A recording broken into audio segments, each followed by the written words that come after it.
The Last Whistle.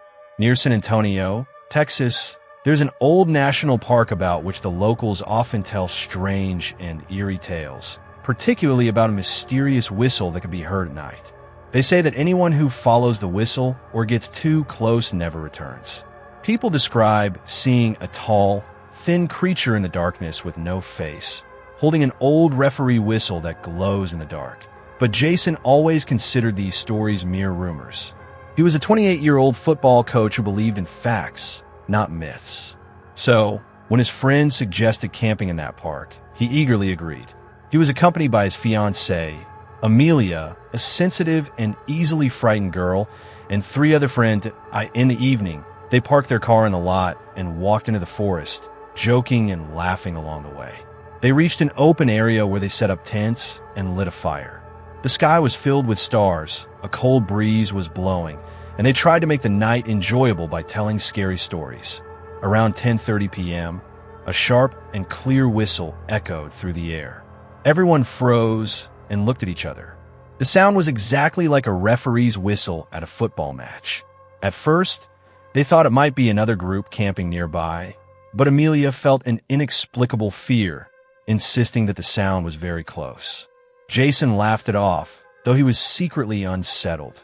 There was no one else in that part of the park. After a brief silence, they resumed talking, but soon the whistle blew again, this time closer than before, as if someone was deliberately making their presence known from among the trees.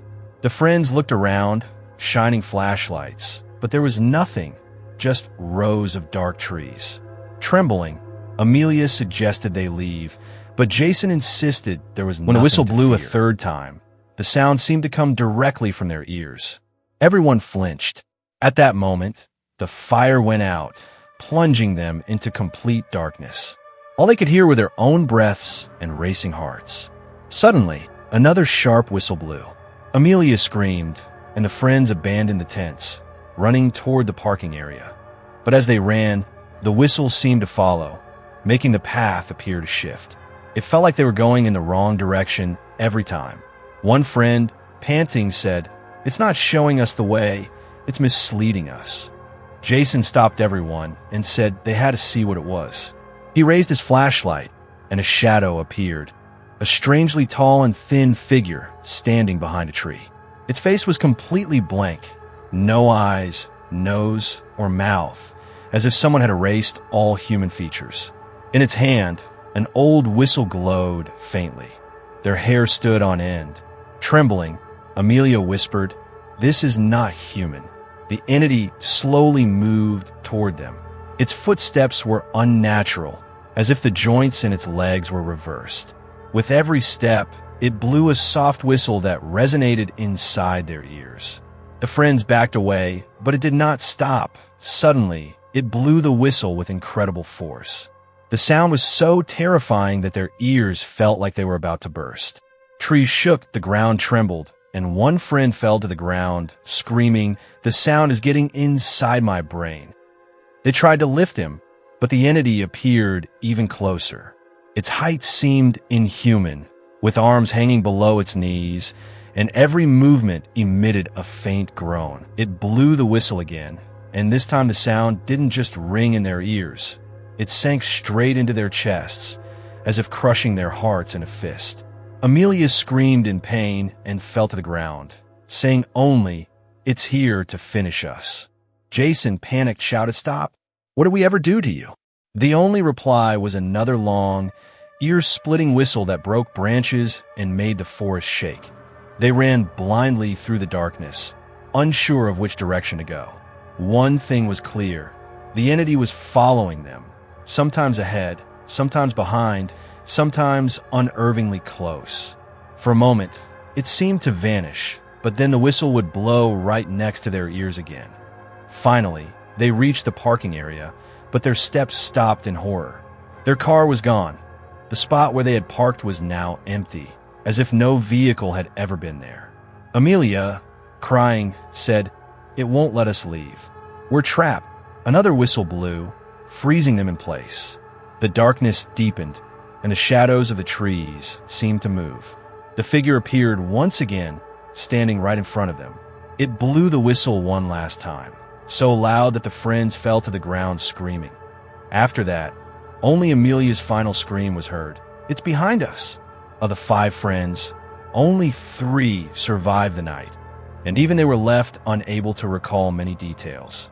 They constantly clutched their ears, repeating that the whistle was still echoing in their minds.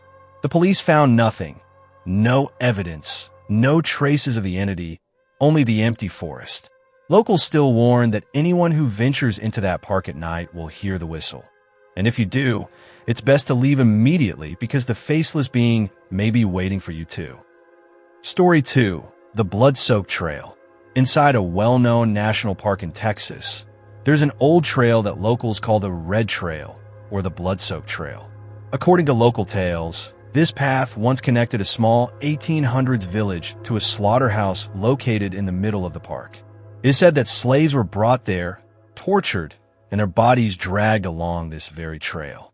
At night, people often claim they can still smell blood along the path, and sometimes the ground feels wet, as if it had been freshly spilled. Most dismiss these stories as rural ghost tales that a group of 5 college students, Sarah, Jack, Martin, Ella, and Chris, decided to disprove the legend. They planned to walk the trail on Halloween night and stay there all night. Each carried a mobile phone and a flashlight, laughing and joking as they entered. For the first hour, everything seemed normal. The rustling of the trees, the whisper of the wind, the occasional sound of crickets. But as the clock struck midnight, a strange shift occurred. The air turned icy cold, as if an invisible frozen wave swept over them.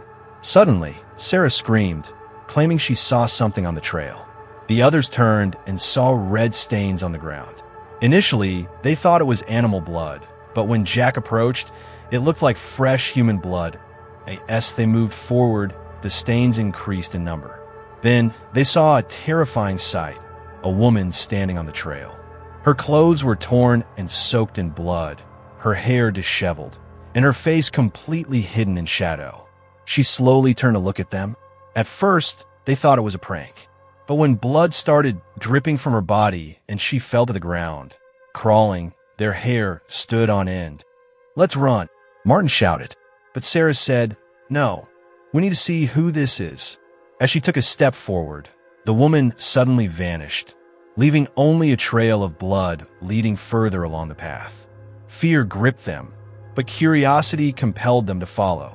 The blood trail led them to an old, half-collapsed, rusty stone bridge. Beneath the bridge, instead of water, there was only mud. Suddenly, a human hand emerged from the mud, gripping the edge of the bridge with a horrifying strength. Screams echoed as a man's body rose from the mud. His body was covered in deep wounds, his eyes white and empty, as if blind, yet staring directly at them. Slowly, he lifted his head and, in a terrifying voice, said, "This path is never empty. Once someone comes, they never return." The bridge shook violently, and the students ran screaming. But as they turned, it felt as if they were back at the same spot where they had started, trapped in a looping path. Ella, crying, said, "The trail won't let us go." At that moment, groans surrounded them from all directions, like dozens of wounded people crawling on the ground. Flashlights revealed fleeting human shadows that vanished in the blink of an eye. Suddenly, Jack fell to the ground, screaming. They saw a bloody hand emerging from the earth grab his ankle. Martin tried to pull him free, but Jack was dragged under so fast that he disappeared into the ground. Only his phone remained, still recording, displaying the last message. "This place will not let us live." The remaining 4 friends ran in terror. The blood-soaked woman appeared repeatedly behind trees in the middle of the path, and her bloody footprints spread everywhere. Eventually, the group became separated. By morning, when authorities were alerted and the area searched, only Sarah and Martin were found alive, disheveled and bloodied, constantly repeating, "We saw the trail. The trail will not let us go." Their mental state never fully recovered. To this day, Jack and Ella's bodies have never been found. Since that night, locals fear the trail even more, calling it the Blood-Soaked Trail. They say that anyone brave enough to venture there at night will see blood stains on the ground and hear the groans of the injured. And if you ever see a blood-soaked woman there, do not follow her path, because anyone who steps on her trail never returns. Story 3. The mysterious rustling of the forest. There is a wildlife park in Texas about which it is always said that at night the trees begin to speak. Some say it's old, evil spirits, or perhaps some other hidden entity that communicates with humans through the rustling of leaves and branches. Most people laugh at these tales, but some locals have repeatedly claimed that they not only heard these sounds but also felt them, like someone was whispering directly into their ears one summer vacation. A group of young people gathered the courage to spend the night there to see whether the rumors were true or false. The group consisted of 4 friends: Henry, Lisa, David, and Karen. They arrived at the park in the evening, set up their tents, and lit a fire. At first, everything seemed normal. The sounds of birds, crickets, and the gentle rustling of trees. But as darkness deepened, a strange silence spread across the air, as if all natural sounds had been swallowed at once. Now only the rustling of the trees remained. First, it seemed ordinary, but soon it became clear that this was no ordinary wind. The rustling came in intervals, almost like sentences were being formed. David laughed and said, "Seems like the trees are talking in Morse code." But when he listened more closely, he felt the sounds were actually shaping into words, like someone whispering, "You are not safe here." Everyone froze, but then tried to brush it off as imagination. Time passed, and the sounds grew louder. Now the branches of the trees were moving on their own, even though the air was completely still.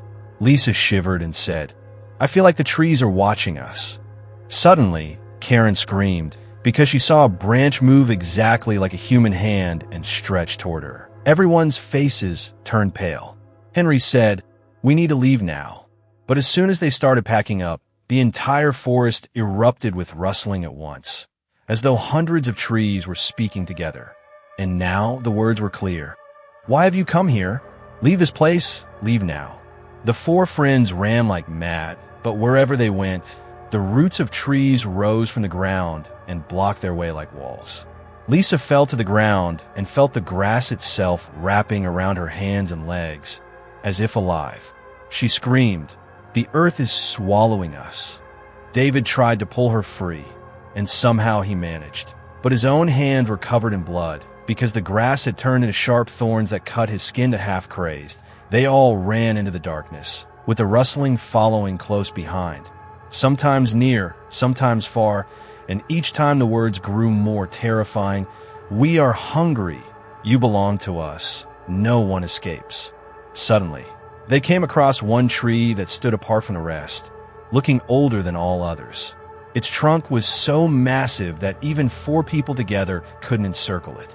And on its bark were clear shapes of human faces, groaning in pain.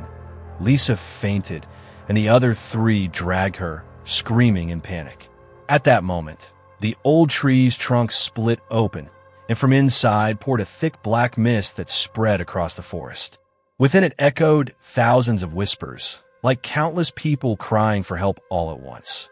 Henry turned and saw the ancient tree shaking its branches, almost as if it were laughing.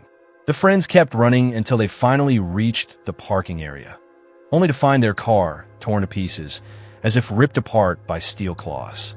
Somehow, they escaped through a rough trail and stumbled onto the main road by morning. When local police investigated, they found only one old tree standing with 4 new faces etched into its trunk, exactly the same 4 who had gone there the previous night. And to this day, locals say, if you spend the night in that forest, you will hear the trees rustling words meant for you. And if you do not obey them, they will absorb your very existence into themselves. Story 4. The Pond of Darkness. In the middle of a wildlife park in Texas lies an old pond about which it is said that it devours human souls. Local legends claim that decades ago a child drowned there and his body was never found. Since then, at least one person every year has disappeared into the pond. Some say they were pulled under the water. Others claim they saw someone standing in the middle of the pond at night, waving for help. But when anyone went closer, that figure would grab their hand and drag them inside. wanting to uncover the truth behind this pond for friends. Emily, Jess, Rob, and Maria went there one night. They carried cameras and lights to record everything.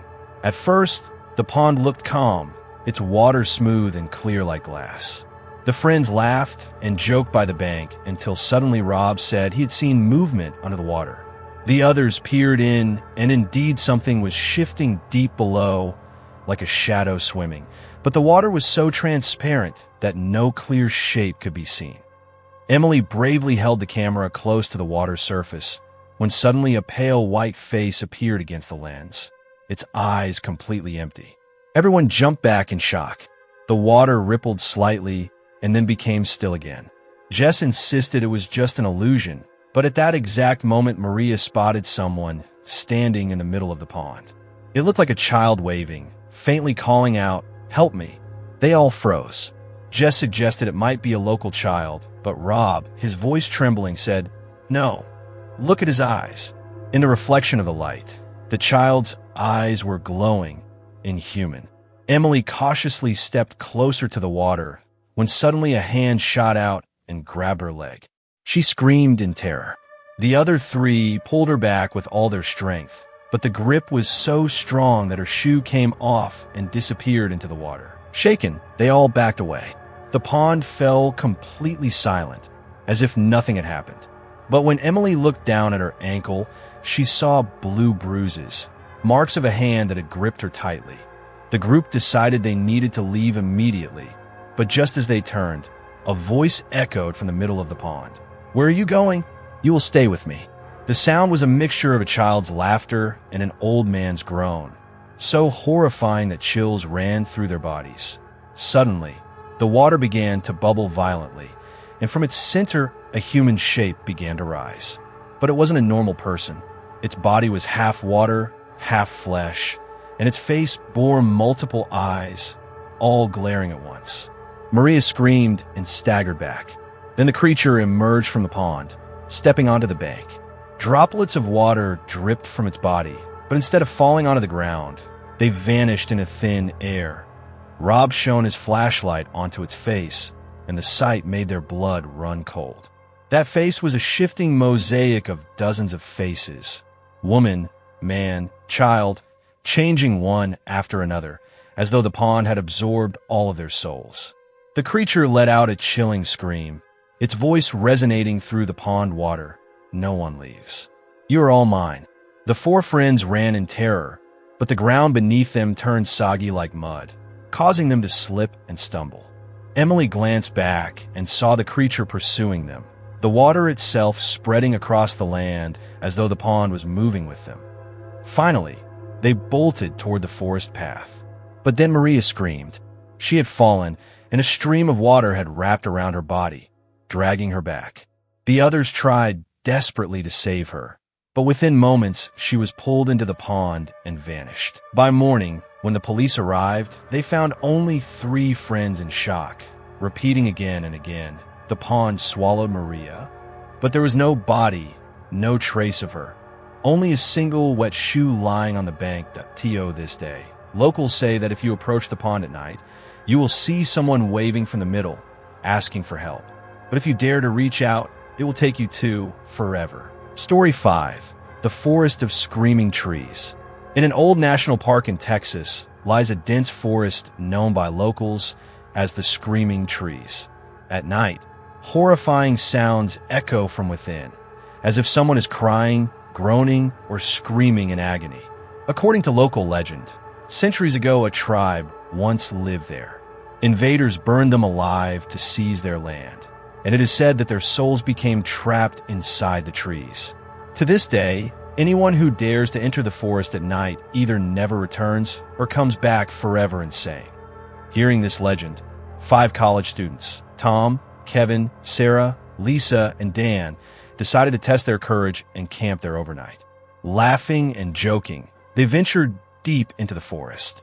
The trees were so thick that even the moonlight could not pierce through to the ground. As the night deepened, the wind began to howl, and from the trees came sounds like human sobbing. At first, they thought it was a prank of nature, but then from one tree's trunk came a distinct human voice crying, Help. Let me go. Everyone's faces went pale. Kevin shone his flashlight and saw that the tree's bark bore the outlines of a human face writhing in torment. Suddenly, that face opened its eyes and stared directly at him. Sarah panicked and tried to step back, but at that moment, another tree's branches moved and wrapped around her. She screamed as the branches lifted her up into the darkness above. Her cries faded away, replaced only by a faint groan from the tree, as if Sarah herself had become trapped within it. Lisa began sobbing, begging them to leave immediately. But Tom stubbornly insisted it was all an illusion and that they needed to prove nothing was there. In that instant, roots from the ground slithered up and seized Dan's legs, dragging him toward the trunk. He screamed with all his might, but the roots pulled him into the bark until his body vanished. His voice fell silent, but moments later, the tree itself let out a new scream. Dan's scream. Terrified, the remaining three ran through the darkness. But voices began calling out from every direction. Where are you going? You are ours now. Kevin looked back and saw dozens of human faces forming on the tree trunks, all screaming, some laughing, some weeping, some bleeding tears of blood. Tom, in desperation, pulled out a knife and struck a tree. But the moment the blade sank into the trunk, red blood gushed out, and the tree emitted a terrible shriek. Its branches swooped down, coiling around Tom, and pulled him upward. His screams echoed through the forest, then abruptly ceased. Now only Kevin and Lisa were left. They ran with all their strength, but roots kept bursting from the ground, blocking their way. Lisa slipped and fell. A branch lashed across her face. As she tried to get up, a human hand reached out from the trunk, wrapped around her throat, and strangled her. Kevin watched in horror as she was absorbed into the tree before his eyes. Kevin was now alone. He ran and ran, somehow stumbling out of the forest. But when people found him at dawn, sitting by the edge of the woods, his eyes were vacant. Over and over, he kept muttering the same words. The trees scream. The trees devour everyone. He was taken to an asylum, and to this day he repeats that single phrase. Locals still say that if you go near the forest at night, you will hear the cries of the trees. And if you enter, you too will become one of the faces forever trapped in the bark.